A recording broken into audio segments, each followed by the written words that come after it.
See this fence? The grass will be greener on the other side of it if this guy has anything to do with it.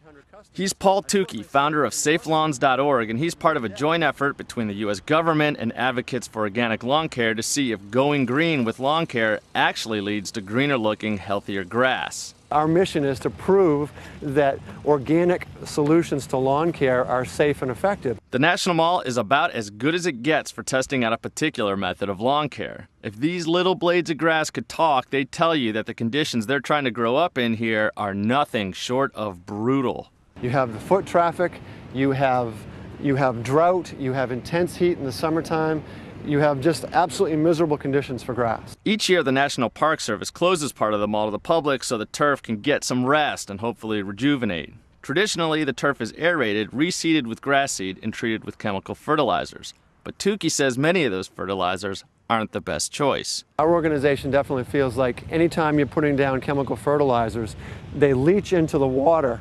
And so you're poisoning the water. They volatilize into the air, and so we're breathing extra nitrogen. We're breathing things that we shouldn't be breathing. If they put any kind of chemical weed killer down, which they don't here, which is a good thing, but if in the areas around here where they do put the chemicals down, those are absolutely dangerous, proven in time after time to be dangerous to children, to pets, and even adults. So what they've done is partition the closed section of the mall into 3 parts. On the first part, it's business as usual. They're using the same techniques that the National Park Service normally uses for the upkeep.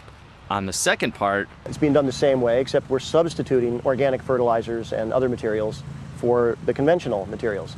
And then the third one, we're really going in and we, broke up the soil, added a lot of compost, a lot of microbiological stimulants, stuff like that. Think of it as an organic makeover, where instead of focusing on the grass itself, they're zeroing in on the soil and making sure that's in order, since healthy soil should lead to healthy plants. A lot of people don't realize that there's a lot more going on beneath your lawn than you would think. A lot of people, when you think of lawn care, it's just fertilizing the grass, but it goes deeper than that. It's maintaining the soil, really feeding the soil and growing the soil biology, the microbes that are there, and helping them in turn feed the grass. It's kind of like an aquarium, basically recreating a natural ecosystem in a controlled environment. But where an aquarium requires constant attention, once you get the foundations of organic lawn care up and running, the lawn should start to take care of itself.